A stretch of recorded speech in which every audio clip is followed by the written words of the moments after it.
Good morning, my friends. Welcome to another mindful moment. Today, I just wanted to take a moment to talk about the present moment. Often, when we talk about mindfulness, so often people define it as being present in the moment, being aware of the moment. And that is clearly a part of being mindful, right? To be present. And sometimes it unfortunately takes out the big picture. Mindfulness, of course, being aware of the moment is important, but it really has something to do with being aware of the bigger moment that we're in.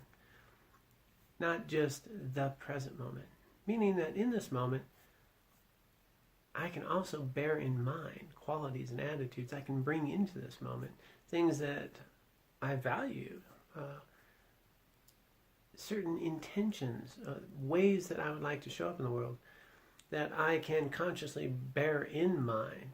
To be mindful is to bear in mind qualities, attributes, values that I want to embody, perspective, lessons I've learned. So in the sense of the bigger moment, that I'm bringing things into my moment, and that as I interact with others, they're bringing things into the moment. And to be aware of this bigger moment, to be mindful, is to be present to the best of my ability to what I'm bringing into the moment, and to wisely engage in the moment with some wisdom, some clarity, and in ways that are meaningful. So mindfulness is much more than present moment awareness. It includes and facilitates attention and wisdom and our ability to make healthy choices that really nourish and the qualities that we want to embody in our lives, the lives that we really define as meaningful. So having said all that, what's that mean in real life? It sounds really nice. But to be mindful in this bigger moment is to just have some perspective, to remember that there's a lot of things that happen in life that we get entangled in ways that are unhealthy, not very helpful, and we can get overwhelmed.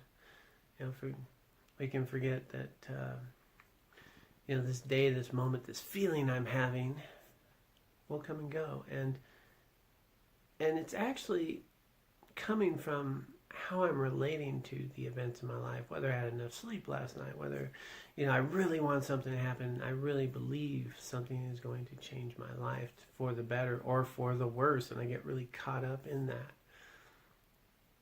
So one way to just bring this down, since we try to keep these short mindful moments, is to be mindful of our attachment to an outcome, because therein lies a source of stress, worry, fear, and anxiety. The attachment to an outcome, really wanting things to come out a certain way, or really wanting things to not come out a particular way, and believing wholeheartedly that our life will be so much better if only, or it'll be terrible if this happens. What if we're being mindful of the fact that we don't have control over outcomes, and that the outcomes in life don't have nearly the impact that we believe they will? All of us have had more times than we can count of difficult times, more times than we can count wonderful times. And here we can be, frustrated, worried, anxious about the next thing that somehow is going to make us miraculously happy. But the real source of our happiness and well-being doesn't come from the outcome. It comes from the way we show up and participate in the events in our life. And this is being aware of the bigger moment, is how I'm participating in this moment. Am I trying to force something? Am I engaging in something in ways that aren't ethical? Or am I being unkind? Am I going against my own basic values to make something happen or to have something not happen? Being mindful of the bigger moment is how we're showing up in the moment. So today, just this little lesson, this little invitation to see if we can't be aware of when we have anxiety, worry, fear. So how much we're attached to a particular outcome and how much we're exaggerating that quality. And could our life still be okay if this doesn't happen? And could our life still be okay if this doesn't happen or this does, etc.? Thanks for joining me today. I really appreciate these opportunities, and let's see if maybe tomorrow we can expand upon this a bit, but I invite you today to see if you can be aware of how you're showing up in the moments of your life as you engage in this day that will never come again. Be well and see you soon.